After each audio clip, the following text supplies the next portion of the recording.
Tafsir Quran Surat Al-Baqarah ayat 164 bagian kedua. Dan di ujung sebagai kunci Allah berfirman, adalah semuanya itu tanda-tanda bagi kaum yang berakal. Pikirkanlah dan renungkan ketujuh soal yang dikemukakan Allah itu. Dia menghendaki kita mempergunakan akal. Dia menghendaki manusia menjadi sarjana dalam lapangan masing-masing. Mencari Allah setelah mempelajari alam.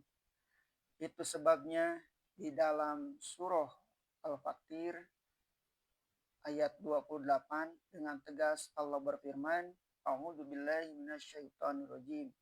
Innama yahsyallaha min ibadihil ulama. Sesungguhnya yang akan takut kepada Allah hanyalah orang-orang yang berpengetahuan. Di ayat ini disebutkan ulama. Menurut artinya yang asli yaitu orang yang berilmu.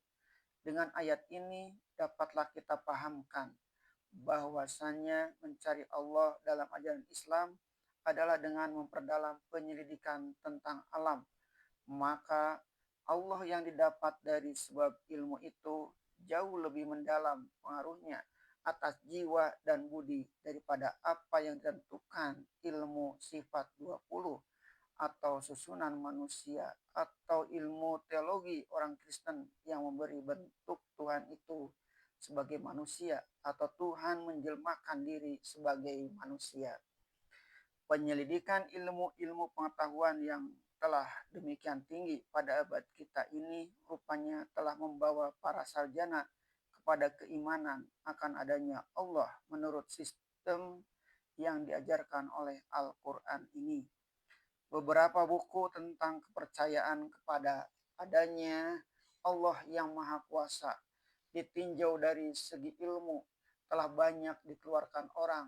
Satu di antaranya karangan Profesor Crison telah disalin ke dalam bahasa Indonesia dengan judul Manusia Tidak Hidup Sendirian. Satu buku yang lain yang berjudul Telah Jelas Allah di Zaman Ilmu Pengetahuan. Beberapa orang ahli telah menulis dalam buku itu dan dari bidangnya masing-masing tentang hal ini. Dari tulisan Dr. Frank, Allah yang dimulai di halaman 7 dapat dikutip di antaranya begini.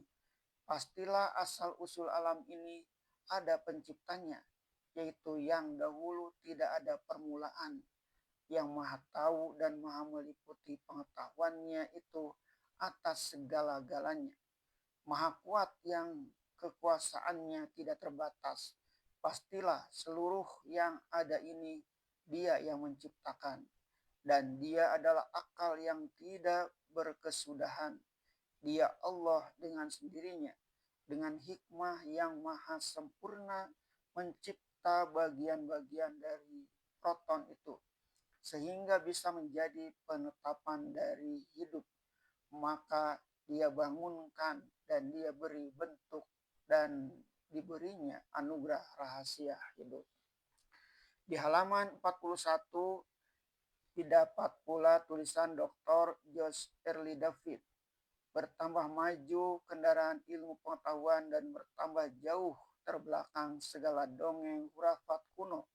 Bertambahlah pula penilaian manusia terhadap agama dan penyelidikan keagamaan. Mungkin banyak sebabnya yang mendorong manusia supaya meninjau kembali soal-soal agama.